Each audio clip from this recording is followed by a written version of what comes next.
सभी विद्वजन, शोधार्थी, विद्यार्थी और श्रोतागण, आप सभी को मेरा नमस्ते।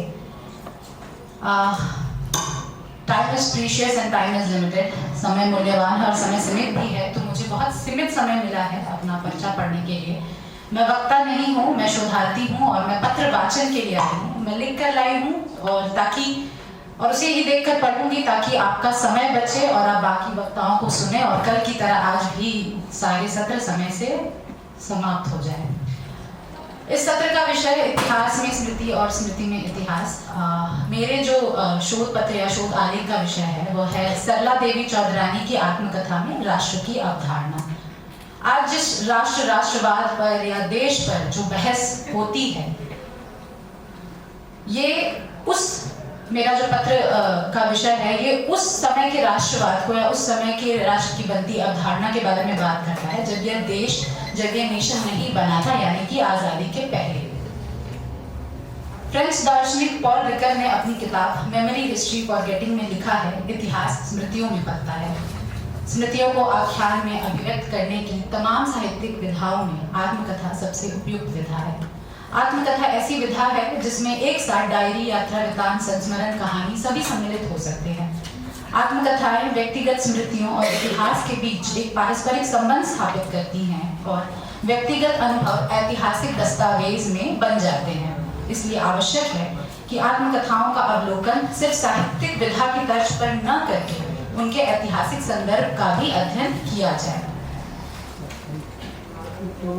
मेरे शोध पत्र में सरला देवी चौधरानी की आत्मकथा जीवने झरा पाता, यानी कि जीवन के झड़ते पत्ते, अंग्रेजी में उसका अनुवाद the scattered leaves of my life, 1942 में इसका प्रकाशन हुआ है। उसी का अवलोकन ऐतिहासिक संदर्भ से तथा ऐतिहासिक व्याख्याओं की पड़ताल सरला देवी चौधरानी की आत्मकथा के प्रसंगों से करने का मैंने प्रयास किया है।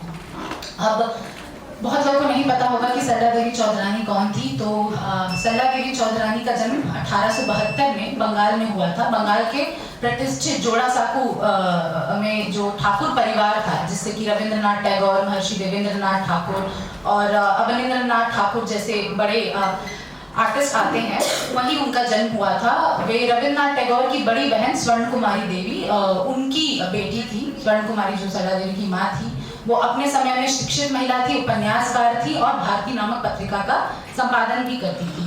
तो सरला देवी को बचपन से ही एक ऐसा वातावरण मिला जहाँ शिक्षा, संस्कृति और देश की जो उस वक्त अवधारणा बन रही थी या उस वक्त जो महत्वपूर्ण घटनाएं देश में हो रही थी, उससे उनके परिवार का सीधा संबंध था। सरला देवी को बचपन से ही साहित्य, संगीत और सामाजिक चेतना से परिपूर्ण वातावरण मिला। वे देश की उन चुनिंदा स्त्रियों में से थी जिन्होंने उच्च शिक्षा प्राप्त की, सार्वजनिक और राजनीतिक जीवन जिया। उन्हें जीवन में रविंद्रनाथ टैगोर से लेकर गांधी, विवेकानंद, बाल गंगाधर तिलक एवं बंकिम चंद्र जैसे उस वक्त के भारतविदों का परामर्श और सानिध्य प्राप्त हुआ। उन्होंने अपने जीवन में अधिकांश निर्णय स्वयं लिए, जो कि उस समय की स्त्रियों के लिए कर पाना विलक्षण बात थी। सरला देवी का जन्म उस भारत में हुआ जहां राष्ट्रवाद की अवधारणा 1857 की क्रांति से बनने लगी थी। 1857 की क्रांति में उत्तर भारत के कुछ प्रांत में जैसे दिल्ली, मेरठ, कानपुर, लखनऊ, झांसी, बिहार, बरेली, इलाहाबाद में व्यापक स्तर पर विरोध हुआ। इसकी तुलना में बंगाल में किसी भी तरह का विरोध नगण्य ही था। अतः यह आख्यान फैलने लगा कि बंगाली पुरुष अन्य भारतीय पुरुषों की तुलना में शारीरिक रूप से बलवान नहीं है, जिसका जिक्र की शोधार्थी भावुक ने भी किया इसके पहले। तो ये नैरेटिव बनने लगा, ये आख्यान फैलने लगा कि वे अंग्रेजों के विरुद्ध युद्धरत मोर्चा खड़ा नहीं कर सकते। विरोध की शिथिलता ने बंगाल में राष्ट्रवाद के तहत पुरुषत्व के एक विशेष प्रकार के पुरुषत्व यानी मैस्कुलिनिटी, वहां से उसकी खोज शुरू होती है। शिकुता बनर्जी, जिन्होंने सरला देवी चौधरानी की आत्मकथा का अनुवाद अंग्रेजी में किया है, उन्होंने उस अनुवाद की भूमिका में इस पर विस्तार से चर्चा की और वे लिखती हैं कि कमजोरी या नपुंसकता की धारणा स्वयं पश्चिमी शिक्षा प्राप्त बंगाली अभिजात वर्ग के अस्तित्व में ही बसी हुई थी। उन्हें यह बात सताती रहती थी कि वे औपनिवेशिक आधुनिकता की ही उपज है। जैसा कि आपको पता है कि एक टाइम पर बंगाल कोलकाता प्रेसिडेंसी हुआ करता था, वो कैपिटल था ब्रिटिश साम्राज्य का, और एक बहुत अच्छी तरीके से तालमेल जो बंगाली समाज में है, उसने सीधा विरोध नहीं किया था ईस्ट इंडिया कंपनी या ब्रिटिश साम्राज्य का, उसने उससे तालमेल बिठाया था, उसकी आधुनिकता को अपनाना शुरू किया था। तो इसी संदर्भ में उन्होंने लिखा है कि तब बंगाली अभिजात वर्ग को यह एहसास हुआ कि जब ब्रिटिश शासन ने भारत का अपना भौगोलिक ऐतिहासिक चित्र बनाया, तब बंगाली अभिजात वर्ग को यह एहसास हुआ कि राजपूत, सिखों और मराठों की तुलना में उनके पास कभी भी राजनीतिक वीरता की परंपरा नहीं रही है। लेकिन पुरुषत्व की वह कौन सी अवधारणा है या पुरुषत्व के आइडिया का वो कौन सा अभाव था जिसकी चिंता बंगाल के पुरुषों को हो रही थी। मृणालिनी सिन्हा ने अपनी किताब colonial masculinity, the manly Englishman and effeminate Bengali in the late 19th century में लिखा है, 19वीं, 20वीं और 21वीं सदी के शुरुआती दौर में एंग्लो अमेरिकी प्रमुख मर्दानगी में तर्कशीलता, युद्ध कौशल, शारीरिक बल, प्रतिस्पर्धा, व्यक्तिवाद, पुरुष मित्रता और टकराव में या तो जीत या हार की सोच जैसे गुणों को महत्व दिया। यही मर्दानगी की व्याख्या थी जिसने ब्रिटिश साम्राज्यवादी नजरिए को भी प्रभावित किया और भारतीय प्रतिरोध की सोच को भी। पश्चिम के आधुनिक, तर्कसंगत और तकनीकी परंपरा के सामने भारतविदों ने पूर्व के आध्यात्म एवं संस्कृति के बोध को खड़ा किया। उनका था कि अगर वेस्टर्न के पास तकनीक है, अर्थशास्त्र है, विज्ञान है, तो हमारे पास क्या है? हमारे पास आध्यात्म है, हमारे पास सांस्कृतिक धरोहर है। तो उन्होंने उसके काउंटर में, उसके विरुद्ध इस पूरी अवधारणा को खड़ा किया। पुरुषत्व राष्ट्रवाद, जिसे मस्कुलर नेशनलिज्म, सिर्फ भारतीय पुरुषों के चरित्र की ही नहीं, औरतों की के भी चरित्र को गढ़ रहा था। यहीं से भारत माता का आख्यान फैलना शुरू हुआ। राष्ट्रवादी चिंतकों और कार्यकर्ताओं ने राष्ट्र की कल्पना माता के रूप में की। इस प्रतीकात्मक रूपक के माध्यम से भारत को एक ऐसी पीड़ित जननी के रूप में प्रस्तुत किया गया जो ब्रिटिश औपनिवेशिक शासन की दास्ता में जकड़ी हुई है। इस विमर्श में राष्ट्र केवल एक भौगोलिक इकाई नहीं रहा, बल्कि एक भावनात्मक सांस्कृतिक सत्ता के रूप में उभरा। राष्ट्रवादी आख्यानों में यह तर्क स्थापित किया गया कि पराधीनता की बेड़ियों को तोड़ने के लिए एक सशक्त, अनुशासित और शारीरिक रूप से सक्षम पुरुष समाज का निर्माण आवश्यक है।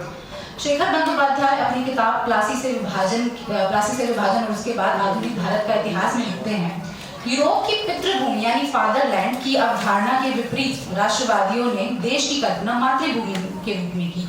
इसका आरंभ 1875 में हुआ, जब विख्यात बंगाली बुद्धिजीवी बंकिम चंद्र चटर्जी ने वंदे मातरम गीत लिखा और बाद में उसे अपने उपन्यास आनंद मठ में भी संकलित किया। वही वंदे मातरम और आनंद मठ जिसकी चर्चा अभी और बहुत विवाद अभी संसद में हो रहा था।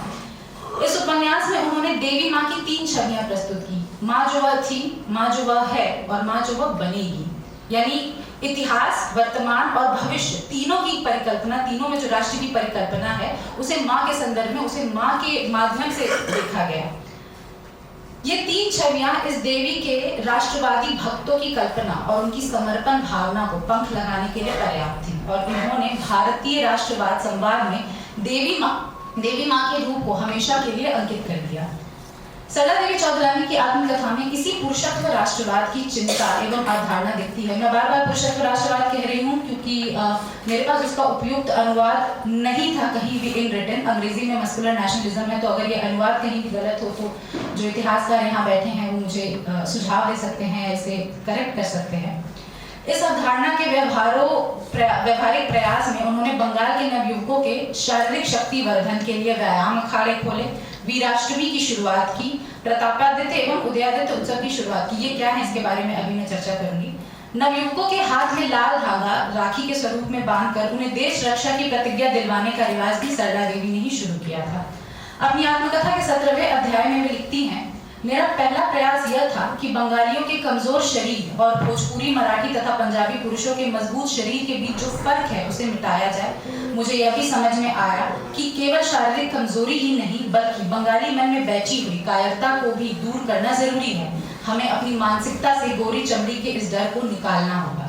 देखिए कैसे पहले राष्ट्र की अवधारणा बदली, अवधारणा आख्यान में बदला, आख्यान एक किसी व्यक्ति के स्मृति में बदली और स्मृति पुनः आख्यान में बदल गई। यानी कि एक अवधारणा बनाई गई भारत माता की या राष्ट्र की, उसको आख्यान के द्वारा प्रसारित किया गया और फिर उसका हिस्सा सरला देवी की स्मृतियों में आया और स्मृति से पुनः वो आख्यान में आता है। और ये जो अवधारणा की मैं बात करती है, जो मैं आख्यान की बात कर रही थी, अवनींद्रनाथ ठाकुर की एक पेंटिंग है भारत माता, 1905 में उन्होंने बनाई थी। आप उसे देखिएगा तो उसमें एक श्वेत वर्णी स्त्री गेरुआ रंग के वस्त्र पहने हैं, उसके 4 हाथ है, एक में अनाज है, एक में कपड़ा है, एक में जाप माला और एक में पोथी है।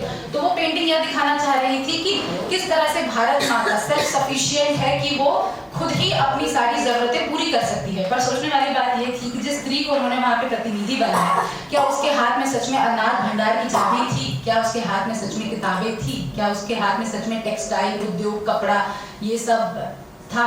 ये प्रश्न है। तो वही है कि एक प्रतिनिधि बना दिया, लेकिन वो प्रतिनिधि सच में उन बातों का कितना प्रतिनिधित्व करता था? स्त्रियां या माँ की अवधारणा कितना उन बातों का, कितना उन पर आधिकारिक वो प्रतिनिधित्व करता था, यह प्रश्न है। सरला देवी चौधरानी, उनकी माँ जो पत्रिका का संपादन करती थी, उनके बाद उन्होंने उस पत्रिका का संपादन किया जिसका नाम भारती था। भारती में उन्होंने ऐसी कहानियों को आमंत्रित किया जिसमें अंग्रेजों के अपमान के विरुद्ध मुंह तोड़ जवाब की घटना हो।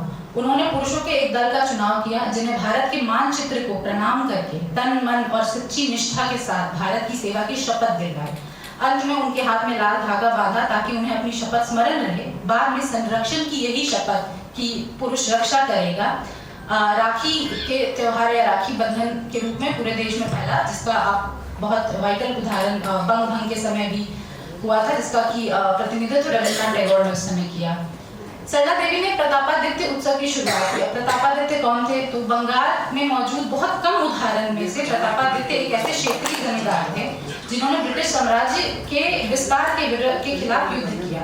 सरला देवी का सुझाव था कि उस उत्सव में कोई भाषण ना हो, बल्कि कलकत्ता से तलवारबाजी, लाठी भाजनी, कुश्ती और बॉक्सिंग में पारंगत लड़कों को लाया जाए और उनके खेल का प्रदर्शन हो। इसी प्रकार उन्होंने प्रतापादित्य के पुत्र उदयादित्य, उन्होंने भी ब्रिटिशर्स के जो साम्राज्य विस्तार था उसके खिलाफ उन्होंने भी लड़ाई की थी, उनके नाम पे भी उत्सव शुरू किया। हालांकि रविंद्रनाथ इस इनिशिएटिव से खुश नहीं थे। उन्हें लगता था कि ये कोई जन उद्धार के लिए किया गया विरोध नहीं था। वे बेसिकली जमींदार थे और उन्होंने ये विरोध अपनी जमीन बचाने के लिए किया। पर चूंकि बंगाल में विशेष उदाहरण थे नहीं, जैसे कि झांसी में थे या फिर उत्तर भारत के कुछ प्रांतों में थे, तो जो भी उदाहरण मौजूद थे उन्हीं के नाम पे प्रतीकात्मक रूप से उन्होंने ये सारे उत्सव शुरू किए ताकि बंगाल के जो नवयुवक हैं वो शारीरिक रूप से उन उत्सवों में शामिल हों और शारीरिक रूप से बलशाली बने या उसकी व्यायाम करके उसकी ट्रेनिंग ले, यानी एक तरह की मैस्कुलिनिटी या फिर फिजिकली अंग्रेजों के विरुद्ध, सिर्फ बौद्धिक वैचारिक नहीं, फिजिकली अंग्रेजों के विरुद्ध एक सेना तैयार करने की जो योजना है उसमें सरला देवी का क्या योगदान था। इस उत्सव को लेकर बंगाल के मुख्य पत्र पत्रिकाओं में टिप्पणी छपी जिसमें सभी ने एक बंगाली अभिजात स्त्री द्वारा नवयुवकों की वीरता के आह्वान को स्वीकारा। भारत के प्रसिद्ध राष्ट्रवादी नेता एवं पत्रकार विपिन चंद्र पाल ने अपनी पत्रिका यंग इंडिया में लिखा, आवश्यकता आविष्कार की जननी है, वैसे ही बंगाल को एक वीर की आवश्यकता थी और सरला देवी ने प्रतापादित्य को जन्म दिया। देखिए, यह प्रयास सांस्कृतिक प्रयासों से ऐसी राष्ट्रवादी अवधारणा का प्रचार प्रसार करना था जिसे साहित्य, संस्कृति और बौद्धिकता के लिए चर्चित बंगाल को एक नए बंगाल की छवि दी। जैसे बुद्धिजीवियों के लिए बंगाल बहुत मशहूर रहा है, लेकिन उसके अलावा एक शारीरिक रूप से भी सबल पुष्ट बंगाल की जो कल्पना है उसमें सरला देवी ने अपना योगदान दिया।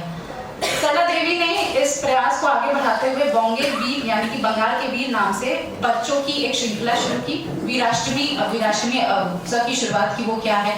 एक बार पंचांग में दुर्गा पूजा की छुट्टियां देखते हुए सरला देवी ने पाया कि दुर्गा पूजा के 8वें दिन को वीराष्टमी कहते हैं। वीराष्टमी को वीर गाथाएं सुनाकर मनाने का पारंपरिक रिवाज रहा है, जिसे सरला देवी ने पुनः जीवित किया। उन्होंने माताओं से अपील की कि वे अपने बेटों को देश की रक्षा के लिए वचन दिलवाएं।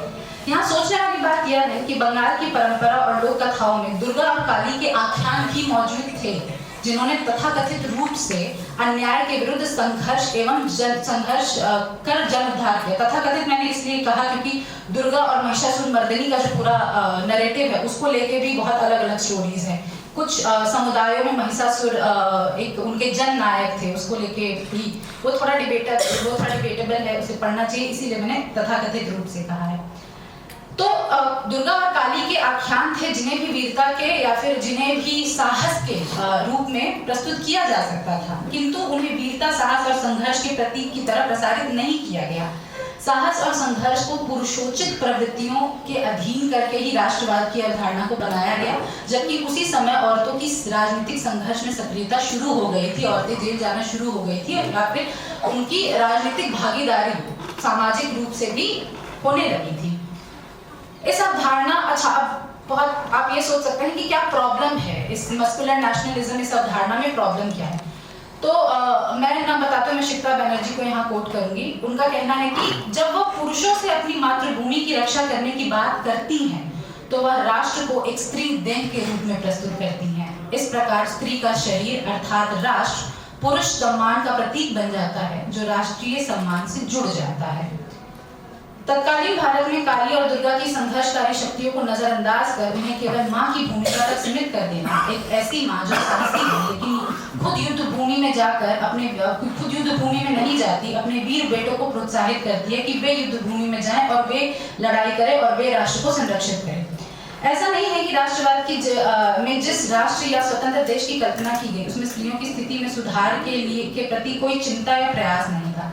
स्त्रियों की शिक्षा को लेकर उनकी सार्वजनिक एवं सामाजिक उपस्थिति के लिए प्रयास किए गए, लेकिन वो प्रयास बहुत शर्तिया प्रयास थे। इस संदर्भ में पार्थ चैटर्जी का एक लेख है, nationalist resolution of women's questions, उसे पढ़ना चाहिए। उसमें वो बताते हैं कि किस तरह से दो दुश्मनों की कल्पना की गई राष्ट्रवाद की अवधारणा में, एक जो घर में दुश्मन है और एक जो बाहरी दुश्मन है। तो और उस संदर्भ में राष्ट्रवादी प्रश्नों में किस तरह से स्त्री के जो अधिकार के प्रश्न थे, यानी उनका था कि स्त्री पढ़े लिखे लेकिन उसकी अपनी व्यक्तिगत स्वतंत्रता को लेकर जो प्रश्न थे वो बिल्कुल गौण रह गए थे। इसको लेकर उसे किस तरह से राष्ट्रवादी प्रश्न किस तरह से राष्ट्रवाद में मर्ज कर दिया गया, उसके सवाल को अलग से खड़ा होने नहीं दिया गया। इस पर ये लेख है, इसे पढ़ना चाहिए। इसके विस्तार में मैं फिलहाल नहीं जाऊंगी क्योंकि समय सीमित है। अंत में मैं यही कहना चाहूंगी कि सरला देवी ने अपनी जीवन में और अपनी आत्मकथा में, जो उन्होंने जीवन जिया वही उन्होंने आत्मकथा में लिखा। मस्कुलर नेशनलिज्म को प्रमोट तो किया, लेकिन उनके बारे में कुछ और बातें भी जाननी जरूरी हैं। उन्होंने 1910 में भारत स्त्री महामंडल की स्थापना की, उन्होंने सखी समिति की स्थापना की, विधवा शिल्पाश्रम की स्थापना की, जो हम आज के नजरिए से देखें तो हम उसे क्रिटिसाइज कर सकते हैं आज के फेमिनिस्ट सवालों के आधार पर, लेकिन उस समय मतलब आज से लगभग 100 साल पहले यह सब करना भी अपने आप में एक बड़ी बात थी। स्त्रियों को स्वावलंबी बनाने के लिए जो उन्होंने समितियां शुरू की, अभिजात वर्ग से होने के बावजूद वो मैसूर गए, उन्होंने नौकरी की आर्थिक स्वतंत्रता के लिए, वो अपने आप में एक बहुत सिंबॉलिक एग्जाम्पल था।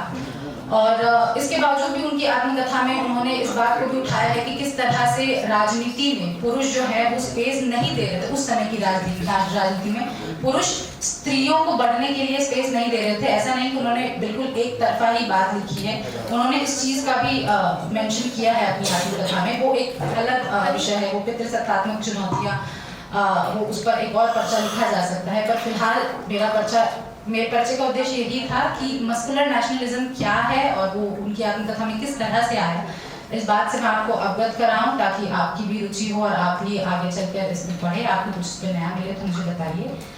मेरा पर्चा कितना है, शुक्रिया।